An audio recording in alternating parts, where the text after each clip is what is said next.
Our lesson title for today is Where is Your Dream? Where is your dream? Now, this is an important question because just a few months ago we set goals and made New Year's resolutions, some of us, and some of us wrote our letters to God indicating what it is that we wanted to receive and experience this year.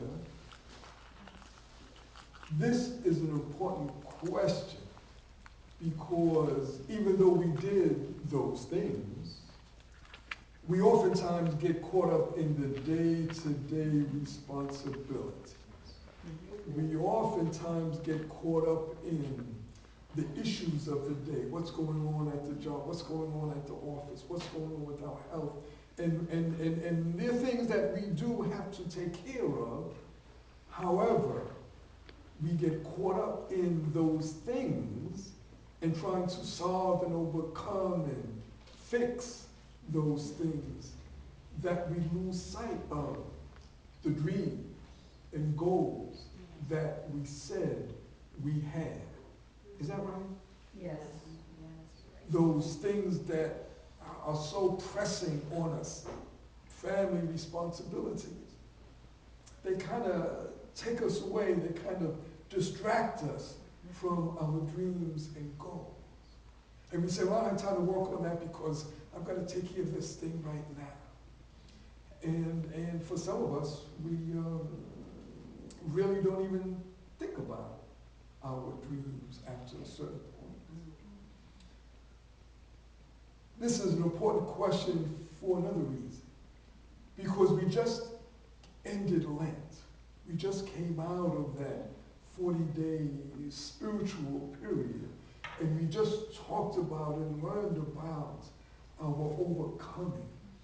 And we just talked about and learned about the resurrection, not only that Jesus made, but that was possible for us to make. And some of us even declared and affirmed that we had made our resurrection.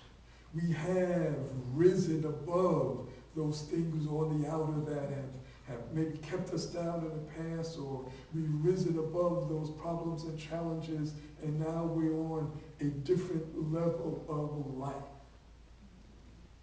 Question is, are we still resurrected?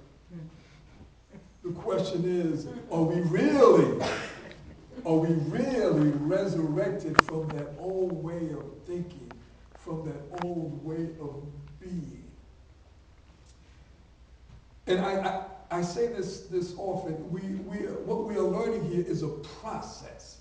It's not something that happens overnight. It's a process, it's a step-by-step process, and it takes continuous work, if you will.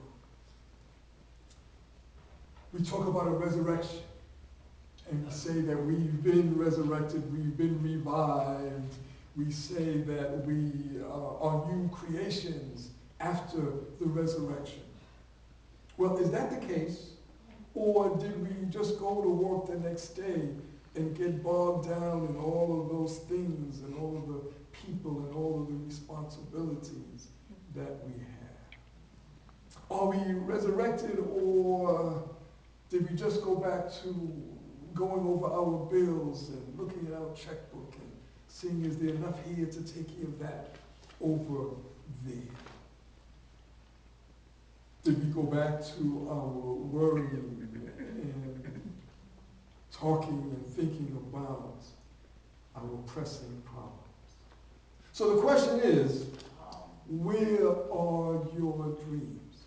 Are they uppermost in your consciousness, or are they on the shelf somewhere with a whole lot of things on top of them? You know how, well, I work in an office. I don't know about you. I work in an office. And I've got papers. And guess what? I find myself putting papers on top of papers. And files on top of files. And folders on top of folders. And then I say, well, where did I put that? And I got to go look underneath all those things to find that one folder that I need right now.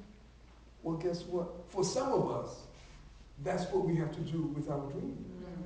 Because we've covered them over with the day-to-day realities, the day-to-day issues and challenges. We've covered them over with those tasks and responsibilities that we all have.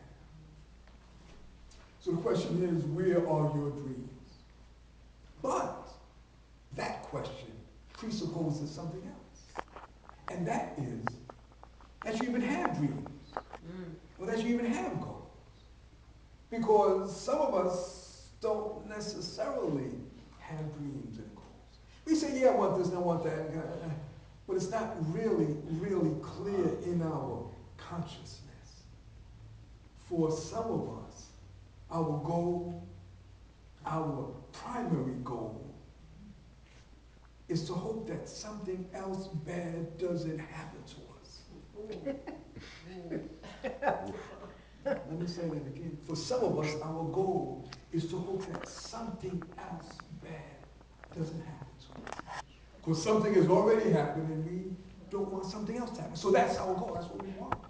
Just a couple of weeks ago, I mentioned to you that I had a job where I was kind of almost frightened by my supervisor. You know what my goal was when I was on that job?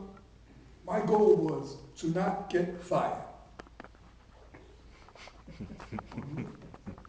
That was my goal. I felt not accomplished, but I felt confident if I got through a day, if I got through a week, and I still had that job. Guess what? There are some people that feel the same about their job, my friends. In my case, eventually, I did have to seek other employment. So my goal, it didn't pan out after a certain point. But that was good because it led to some other things. But, so some of us, really don't have goals, or some of us have, very minimal goals, and some of us have safe goals. You know what a safe goal is? Safe goal is something that is kind of small. It's kind of something that you want, but it's not really big. It's not really, it doesn't take you to stretch but so much to achieve it. Yet and still you feel good because you say, well, this is my goal, and I have a goal, and this is what I'm working on. But it's a safe goal. It's a small dream. Anybody know what I'm talking about? Yes. I mean, it's and in your mind you rationalize, you say, yes, I have this, I'm working on this, I'm working on that. And sometimes you put a lot of energy into it, sometimes you put a lot of time into it, but guess what? The bottom line is, it's still just a safe goal. Something that doesn't take a whole lot out of you. Something that doesn't take a whole lot of faith. Something that doesn't take a whole lot of energy, a whole lot of doing or being. Yet and still, you have a goal, my friends. Now let me say this. Safe goals are okay unless that's the only goal that you have. It's okay to have some safe goals, some small dreams. But let us not end, and let us not stop our goal setting there. So we're talking about a process. We're talking about achieving our goals, achieving our dreams. We're talking about living the type of life that we were created to live.